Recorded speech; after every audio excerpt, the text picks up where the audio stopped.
ഒരു ഫംഗ്ഷൻ നടക്കാണെന്നറിയാം. നടക്കട്ടെ. ഞാനൊരു കാര്യം മൂപ്പരോട് പറഞ്ഞിട്ട് പോവാം. എന്താടാ നിനക്ക് പറയാനുള്ളത്? പറഞ്ഞിട്ട് പോടാ. നമുക്കൊന്ന് മാറിയെന്ന് സംസാരിച്ചൂടെ? നീ പറയടാ. മാമന് ചേർന്ന് അനന്തരവൻ ഇവരെ ഇരട്ട പറ്റതാ. അതെ, നിങ്ങളുടെ ബാങ്ക് അറ്റാച്ച് ചെയ്ത എന്റെ തറവാട് എനിക്ക് തിരിച്ചു വേണം. ബാങ്കിന് വേണ്ടത് പണമല്ലേ? അത് ലേലത്ത് വെക്കണം. നഷ്ടപ്പെട്ട ഉടമസ്ഥനെ തിരിച്ചെടുക്കാൻ അതൊരു അവസരമല്ലേ? അതല്ലേ അതിന്റെ ഒരു ന്യായം. ആ കാര്യങ്ങളൊക്കെ അങ്ങ് ബാങ്ക് വന്ന് പറ. ഇതല്ലാനുള്ള സ്ഥലം. ഓ, ബാങ്കേ. റിസർവ് ബാങ്ക് ഗവർണറുടെ റെസിഡൻസി വന്നിട്ട് കുറച്ച് 1000 രൂപ കടം തരുമോന്ന് ചോദിക്കണ പോലല്ലേ?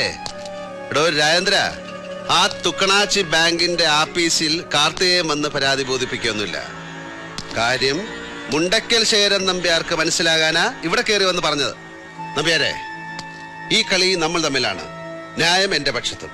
അതുകൊണ്ട് തന്നെ